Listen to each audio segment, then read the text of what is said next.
Let me ask you something. Do you ever feel like you're behind? Like everyone is miles ahead of you while you're still trying to figure out the basics? You look at social media, seeing engagements, promotions, home ownerships, dream vacations, and you look at your own life, you see unfinished projects, unanswered emails, and a to-do list that will never end. This feeling is heavy. It sits in your chest and tells yourself that you are falling behind and you should be further by now. But I want to offer you a different perspective. What if the gap between where you are and where you want to be isn't about the pace, but where your attention is directed to?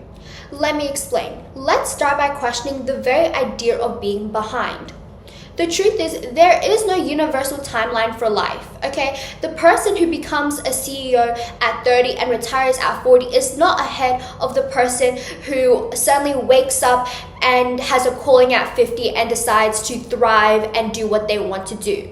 The person who marries at 22 and divorces at 28 is not ahead of the person who marries at 38 with a deep self-knowledge. Behind is a comparison we make up. It's not a fact, it's just a feeling. And most of the time, that feeling is fueled by what you give the most attention to. When you're constantly looking at someone's reels, someone's highlights, you're comparing your messy, behind the scenes, unfiltered life to their more perfect, curated moment. And that's not a fair comparison. It's not a productive comparison either. It only generates anxiety, not action. So if you're not actually behind, why does it feel like that? Why does it feel like everyone is so far ahead and leaving you behind? Because you're distracted, okay? Not by the occasional, oh, look at this, look at that, but by something constant. The first one is your phone, okay? I know everyone says this, but listen. The average person checks their phone over 100 times a day.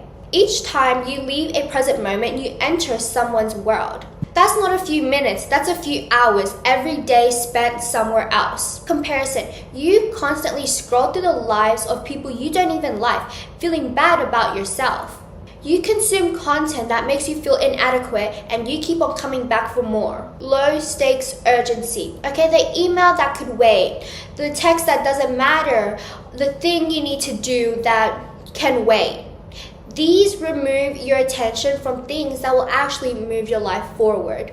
Avoidance, okay? The big, important, meaningful projects gets postponed because you decide to do something like a smaller task because you feel safer and more comfortable. So you end up staying busy without actually moving forward. Here's the math. You don't need more hours in your day. You just need more attention in your hours. You're not behind.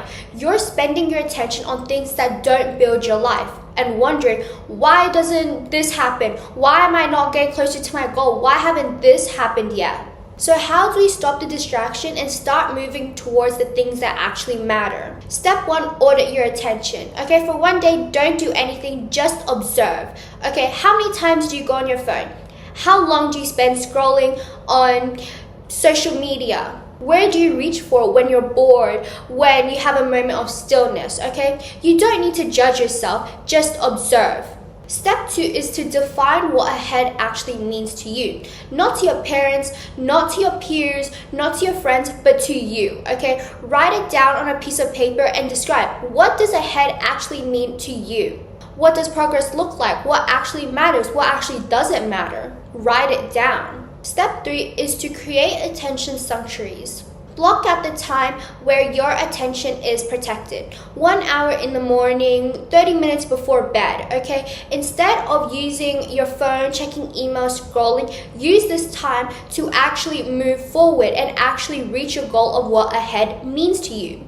Step 4 is to stop measuring and start moving, okay? Comparison is a trap. It's a very addicting trap that's hard to get out of. So instead, you need to shift your attention from what can I compare to what can I do right now. Action is the antidote to anxiety, okay? One step forward can completely change the state of your internal self. Step 5 is to forgive your distracted self, okay? You're not weak, you're not weird, you're not anything for being distracted, okay? It's not a flaw for you, it's just a design flaw for the world we live in, okay? So just forgive yourself and make a different choice. Now let me paint you a picture of what actually happens when you reclaim your energy. You stop feeling behind, not because you're suddenly ahead of everything, but because you've just completely stopped looking around, looking for things to compare yourself because you're so busy with your own life.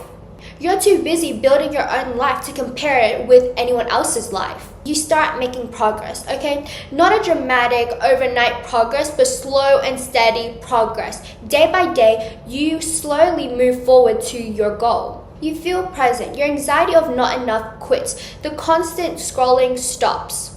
You find yourself actually in your life instead of just watching it scroll by. You become someone who actually finishes things. Because your attention is not scattered around 100 different things, you actually focus on what matters to you. So here's your invitation. Stop asking, am I behind? Start asking, where is my attention right now? Because your attention is life, okay? Every moment you spend your attention on something like scrolling on social media, it means that you're not spending your attention to something that actually matters. Not because you're lazy or undisciplined, it's because that you've been pulled into 100 directions by a world that profits from your distraction. But you can come home, you can reclaim your focus, and you can build the life you actually want. What's one distraction you're ready to create some distance with this week? Tell me in the comments below. If this video helped you, please give it a thumbs up and share it to someone who needs this. Subscribe for more ways to rebuild your life.